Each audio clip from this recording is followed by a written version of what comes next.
ఆయాసం ఉంది అంటే సో రకరకాల డాక్టర్లు కాడిపోతారు. అంటే హార్ట్ డాక్టర్ కాడిపోతారు, సో మజిల్స్ బోన్స్ పెయిన్ ఉన్నాయని చెప్పి పోతారు. కొంతమంది సైకియాట్రిస్ట్ కాడికి పోయిన వాళ్ళు కూడా ఉన్నారు. ఎంతకు హెడేక్ ఉంటుంది, ఎప్పుడు చూసినా డల్గా ఉంటారు, ఏ హాస్పిటల్కి పోయినా ఏం లేదంటారు, ఏదో ఒకటి వీళ్ళు కంప్లైంట్ చేస్తూనే ఉంటారు. కాబట్టి సైకియాట్రిస్ట్ కాడికి పోతారు. సో వాళ్ళకు మాత్రం హ్యాపీనెస్ అనేది ఉండదు. సో ఎన్నో హాస్పిటల్స్ ఎవరైనా సరే తిరుగుతున్నారు అంటే వీళ్ళల్లో గుర్తించని అలర్జీ కానీ ఆస్తమా కానీ గురక కానీ ఉందా అనేది ఈ వీడియో యొక్క ముఖ్యమైన సారాంశం.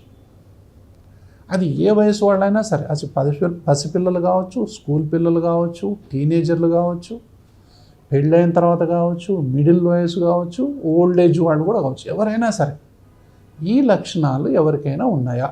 ఎంతకీ తగ్గని జలుబు, ఎంతకీ తగ్గని తుమ్ములు, ఎంతకీ తగ్గని పడిసేమంటారు కొంతమంది గొంతు సరాయిస్తూ ఉంటారు అంటుంటారు. రకరకాల మేనరిజమ్స్ ఉంటాయి. కొంతమంది కళ్ళు దుద్దుతూ ఉంటారు, కొంతమంది ముక్కు ఇట్లా ఇట్లా ఇట్లా ఇట్లా ఇట్లా అంటుంటారు, కొంతమంది అంటూ ఉంటారు.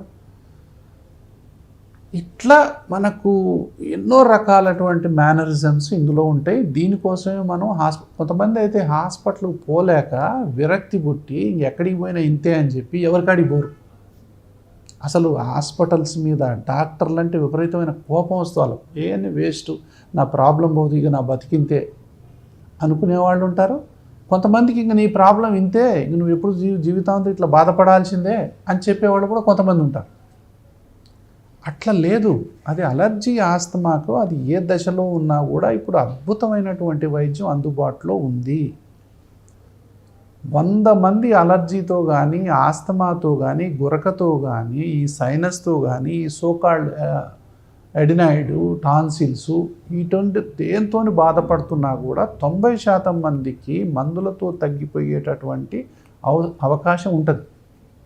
చాలా తీవ్రమైనప్పుడు గురక పేషెంట్లకు సిప్యాప్ వాడాల్సిన అవసరం రావచ్చు.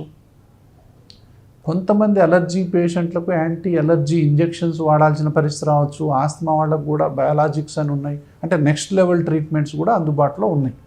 కొంతమందికి ఇమ్యునోథెరపీ వాడాల్సిన అవసరం రావచ్చు. సో మొత్తం మీద పరిష్కారం అనేది ఉంది.